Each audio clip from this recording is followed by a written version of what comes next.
Dobry wieczór Państwu. Witam Państwa na kolejnym odcinku okiem konserwatysty. Bardzo dziękuję panu Adamowi Zawadzkiemu, redaktorowi naczelnemu telewizji Republika, portalu internetowego, za możliwość, proszę Państwa, wystąpienia. Proszę Państwa, w dzisiejszym odcinku okiem konserwatysty chciałem zająć kilkoma, myślę, ważnymi kwestiami, które, proszę Państwa, mają charakter regionalny, które występują w naszej najjaśniejszej Rzeczypospolitej Polskiej, ale również jedna kwestia, którą chciałbym poruszyć, będzie, proszę Państwa, natury nawet ogólnoświatowej. Proszę Państwa, zaczynamy. Proszę Państwa, ostatnio możemy zauważyć, a nawet widzimy wewnątrz opozycji, proszę Państwa, która, proszę Państwa, część tej opozycji, ludobójstwo aborcyjna Platforma Obywatelska, nazywała siebie totalną opozycją, chyba już ostatnio, proszę Państwa, czyli około rok pański temu już się tak, od roku pańskiego już się tak nie określa totalna, ale sama tak o sobie mówiła poszczególni posłowie Platformy Obywatelskiej. Mówili o sobie, nazywali siebie totalną opozycją, tak zwaną totalną opozycją. Cokolwiek, proszę Państwa, to oznaczało. To oznaczało, proszę Państwa, używanie, proszę Państwa, dość dziwnego narzędzia, to znaczy krytykaństwa, nie krytyki, tylko krytykaństwa niemerytorycznego i nierzetelnego krytykaństwa rządu. Ale, proszę Państwa, zostawmy to na marginesie debaty, dyskusji, Proszę Państwa, idźmy dalej. Widzimy dość dziwną sytuację, mianowicie, proszę Państwa,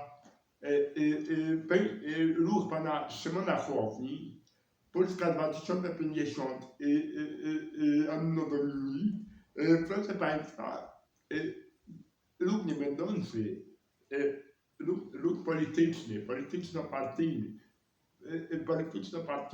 nie będący w Sejmie ani w Senacie naszej Wielkiej Polski, będzie miał koło poselskie. Proszę Państwa, jest to dość, muszę przyznać, myślenie typowa sytuacja. Plus jeszcze, proszę Państwa, nagle na opozycji zaczyna się tak zwana gra o tron, proszę Państwa. Walka o to, kto będzie liderem na opozycji, bo oczywiście Platforma Obywatelska, proszę Państwa, traci w sondażach na łeb na szyję, doganiają, a nawet przeganiają w sondażach ruch pana Szymona Hołowni, zaznaczyć należy ruch ideologicznie ekologiczny, proszę Państwa. Nie jest to partia czysto ekologiczna, tylko ideologicznie ekologiczna. Ale, proszę Państwa, o samym ruchu ideologicznie ekologicznym pana Szymona Hołowni, Polska Anno Domini 2050, zrobię, proszę Państwa, kiedyś odcinek o tym konserwatysty,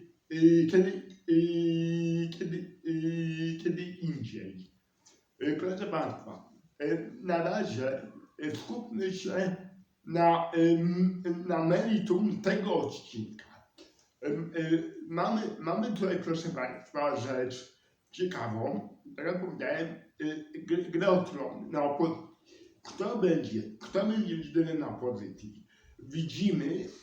Widzimy jak pan Borys Budka, pan poseł Borys Budka, lider ludobójstwa aborcyjnej Platformy Obywatelskiej, dwoi się i troi, aby być tym liderem.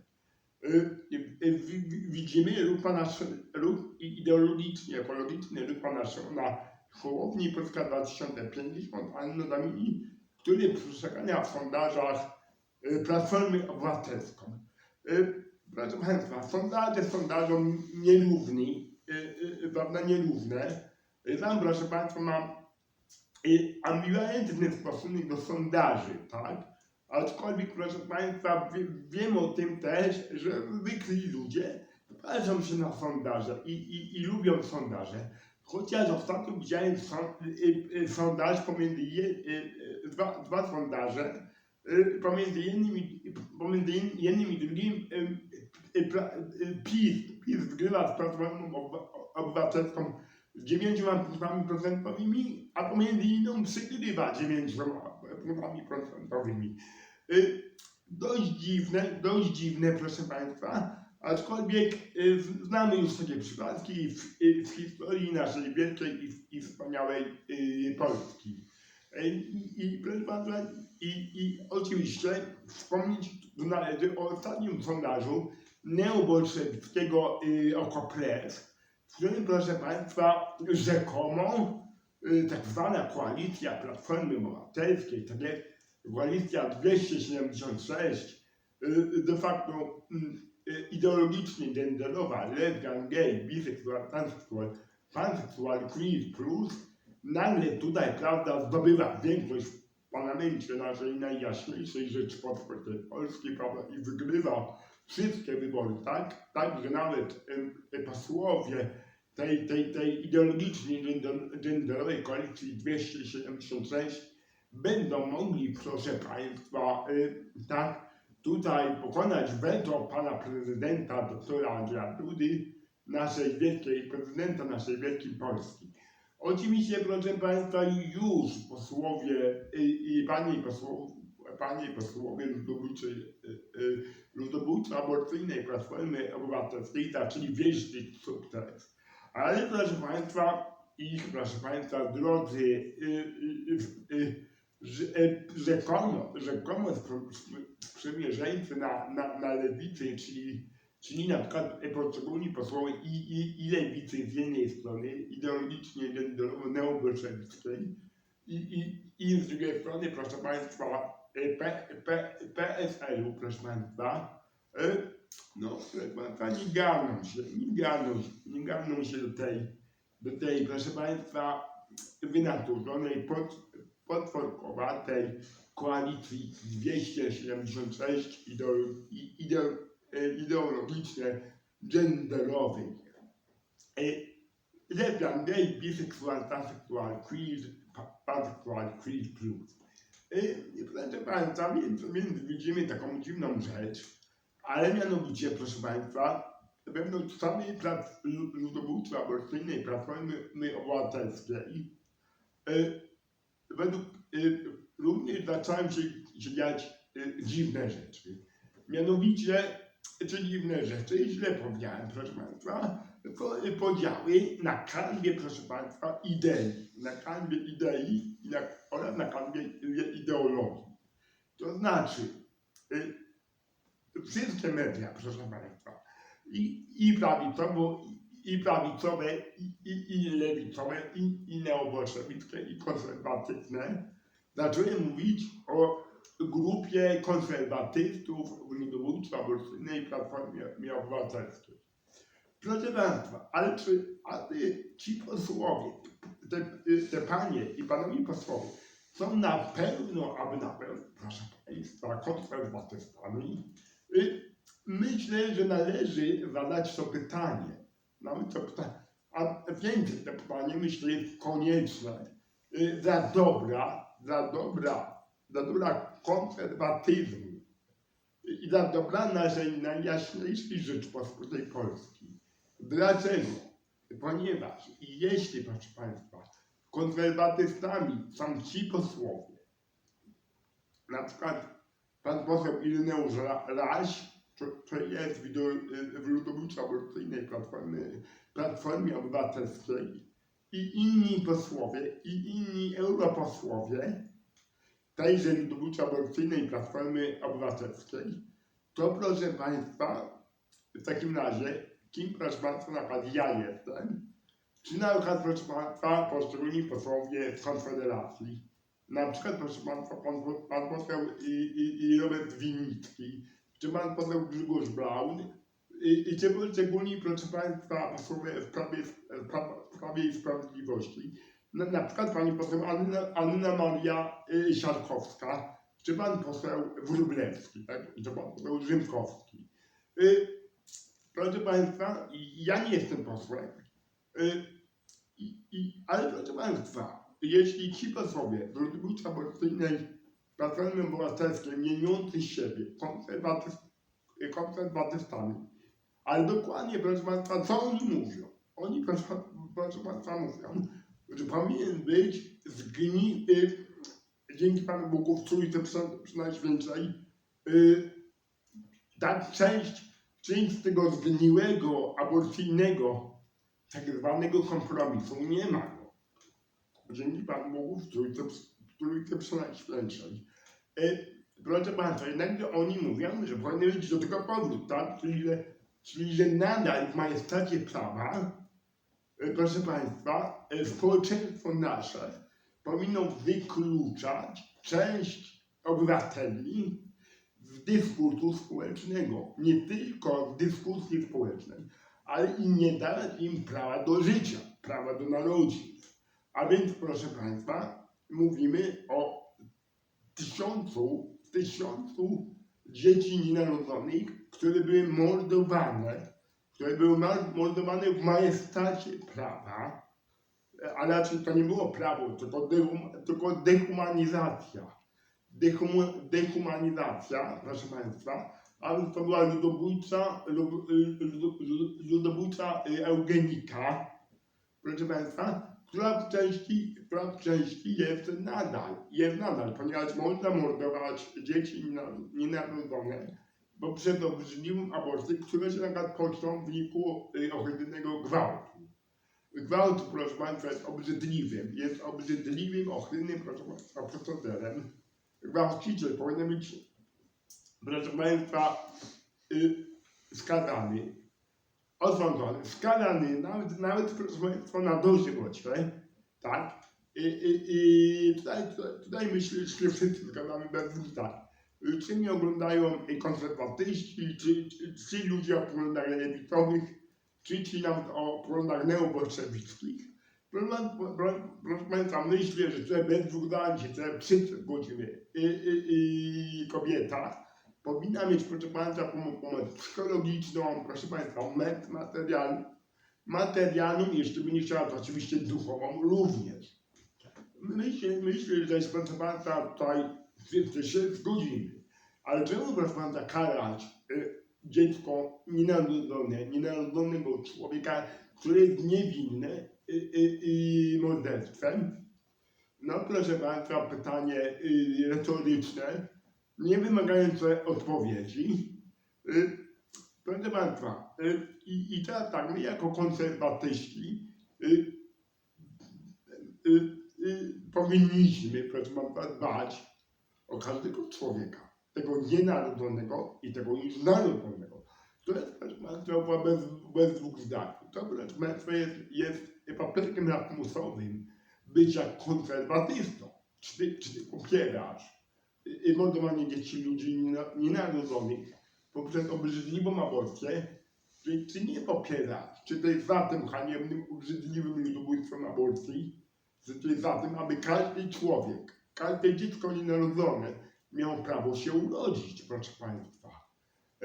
I proszę Państwa, pomóc dzieciom, ludziom narodzonym, czy dzieciom nienarodzonym, czy pomóc kobietom, wcale się nie wyklucza, proszę Państwa, w tym, że ktoś jest przeciwko mordowaniu dzieci, ludzi nienarodzonych poprzez obrzydliwą aborcję. Y, I teraz, proszę Państwa, w ludobójstwie aborcyjnej Platformie Obywatelskiej właśnie jest wojna, ale ścierają się te dwie frakcje. Rzekomo frakcja konserwatywna, ale ustalmy, konserwatyzm w Platformie Obywatelskiej skończył się, proszę Państwa, wraz z odejściem i wraz na początku z wyrzuceniem 3 posłów z Platformy Obywatelskiej za to, że zagłosowali za stop aborcji, generalnym wręcz projektem obywatelskim naprawdę świetnej Fundacji Pro Prawo do Życia, Fundacji Pro Prawo do Życia, w której działam i pracuję, oraz i proszę Państwa, i wraz z odejściem z ludobójstwa aborcyjnej Platformy Obywatelskiej i przejściem do Polskiego Stronnictwa Ludowego, pana senatora Jana Filipa Libickiego. Proszę Państwa, chciałbym powiedzieć do tych wszystkich pań posłów, którzy tytułują się konserwatystami wewnątrz ludobójczej aborcyjnej Platformy Obywatelskiej. Proszę Państwa, według starego dobrego powiedzenia, rewolucja pożera własne dzieci. Proszę Państwa, zaraz nie ma już miejsca tam. Myślę, w ludobójczej aborcyjnej Platformie Obywatelskiej. Nie uczcie się Państwo, że Państwo coś wygracie.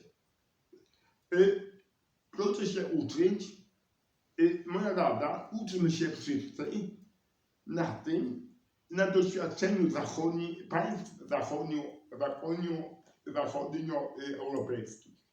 Na tym, co się stało w Brytanii, w Belgii, w Holandii, w Królestwie Hiszpanii, tak, we Francji i nawet w poszczególnych landach niemieckich, w Niemczech.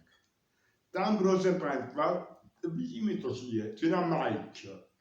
Proszę Państwa, środowiska neobolszewickie, lewicowe nie powiedzą stop, proszę Państwa.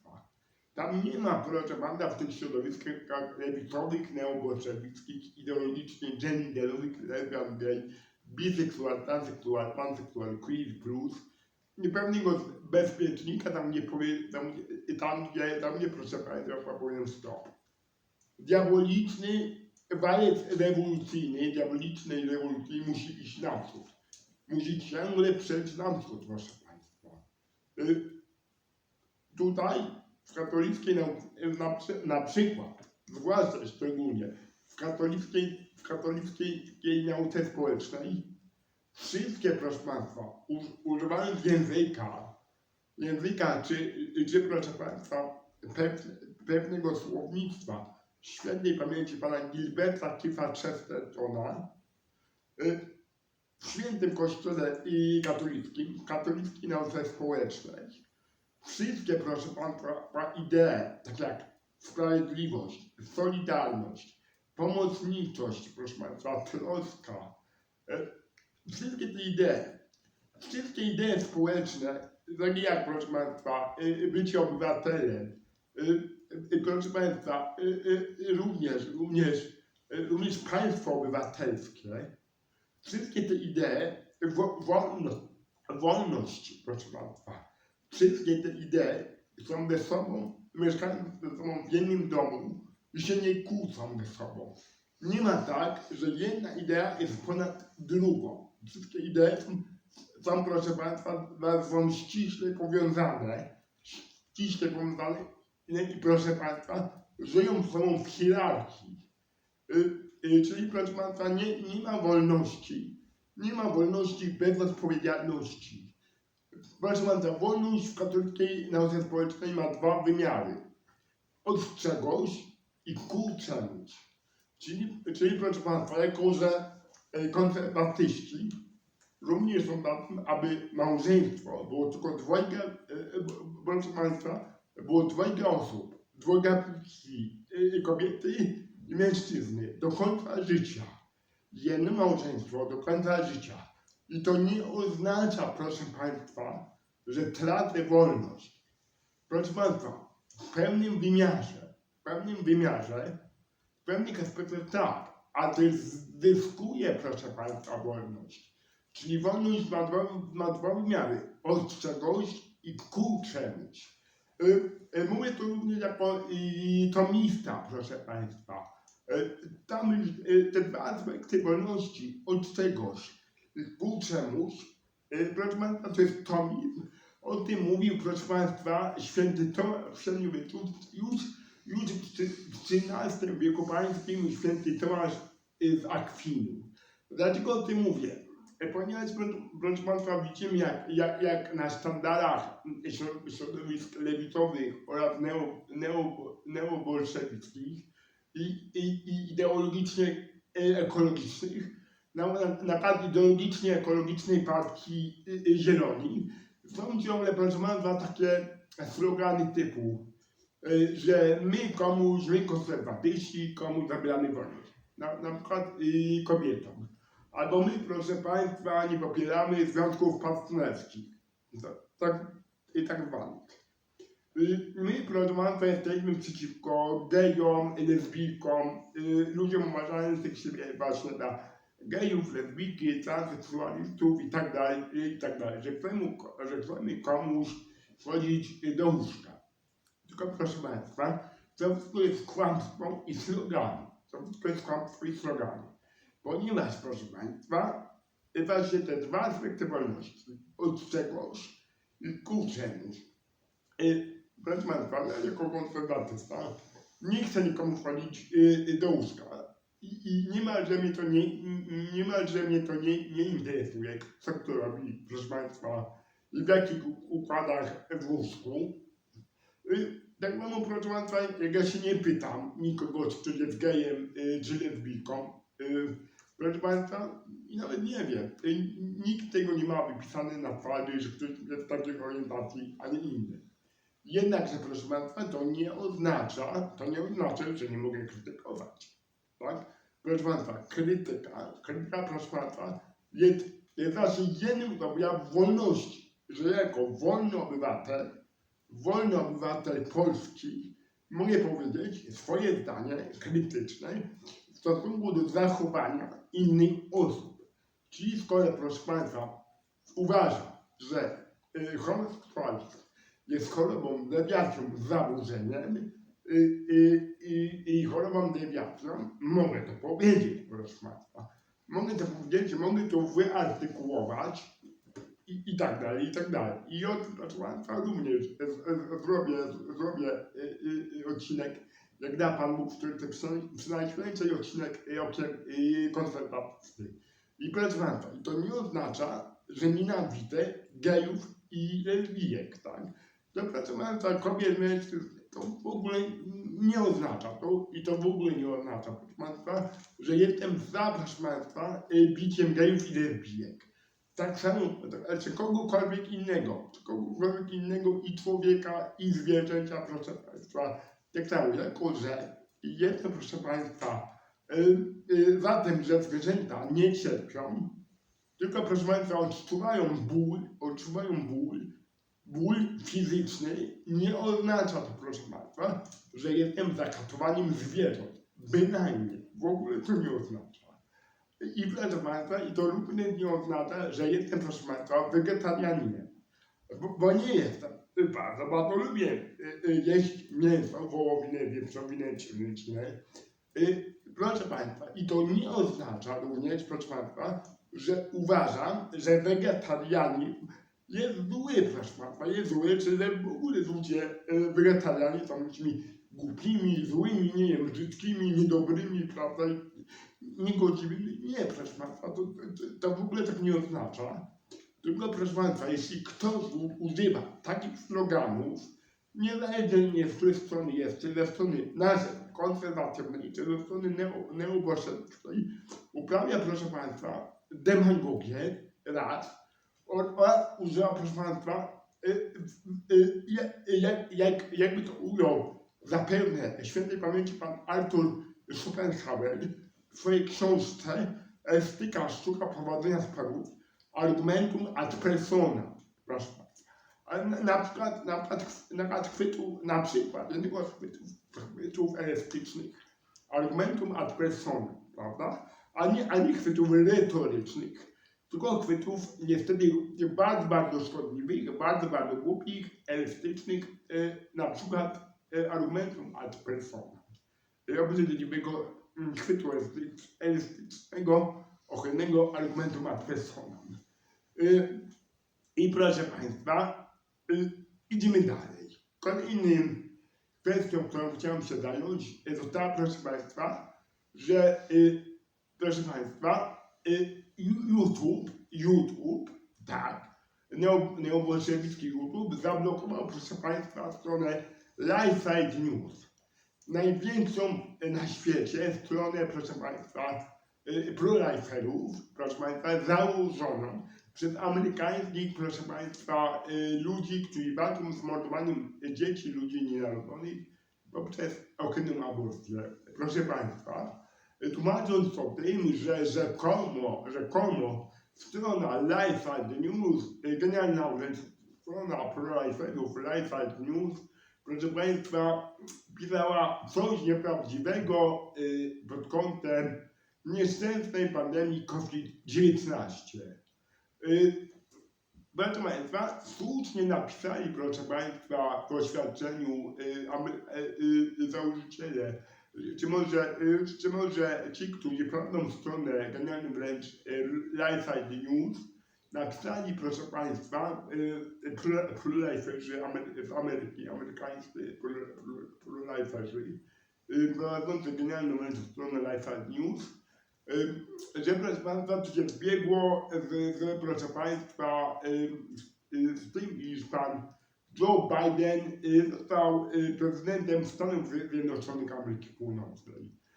Proszę Państwa, bardzo niepokojąca wiadomość, mianowicie, że proszę Państwa, tak jak Twitter zablokował, proszę Państwa, stronę pana Trumpa, byłego prezydenta Stanów Zjednoczonych Ameryki Północnej, wtedy jeszcze był prezydentem USA, pan Donald Trump, genialnie się zachowujący. Później, proszę Państwa, Facebook też to zrobił, neobolszewicki.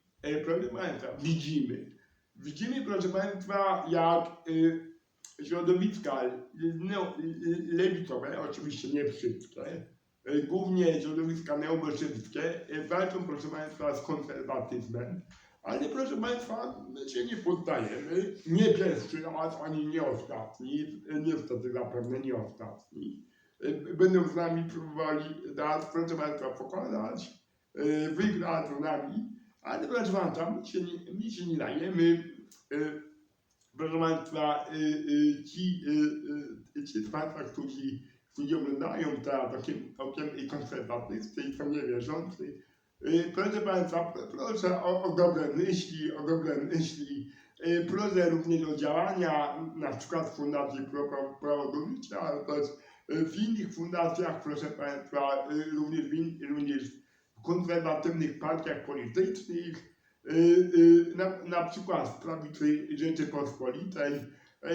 Proszę Państwa, w której ja też działam, ja też jestem w prawicy genialnej wręcz prawicy Rzeczypospolitej. Proszę Państwa, nie bójmy się, tam wszystkich oglądając nas, ludzi wierzących, tak jak ja, jestem w świętym Kościele katolickim, staram się, proszę Państwa, żyć nauczaniem Pana Jezusa Chrystusa, Jego Ojca, przez którego, przez Pana Jezusa Chrystusa możemy mówić do Niego i rabuni, tatusiu, Pana Boga Ojca i Ducha Świętego, w zgodzie z Panem Bogiem w Trójcy Przenajświętszej, w zgodzie z oblubienicą Pana Jezusa Chrystusa, świętym Kościołem katolickim. Módlmy się i działajmy. Jak powiedział święty Benedykt, ora et labora. Dziękuję Państwu bardzo za możliwość przed Państwem wystąpienia. Byłem zaszczycony. Dziękuję bardzo Panu Adamowi Zawadzkiemu, redaktorowi naczelnemu portalowi internetowemu Telewizji Republika za taką możliwość. Dobranoc, z Panem Bogiem.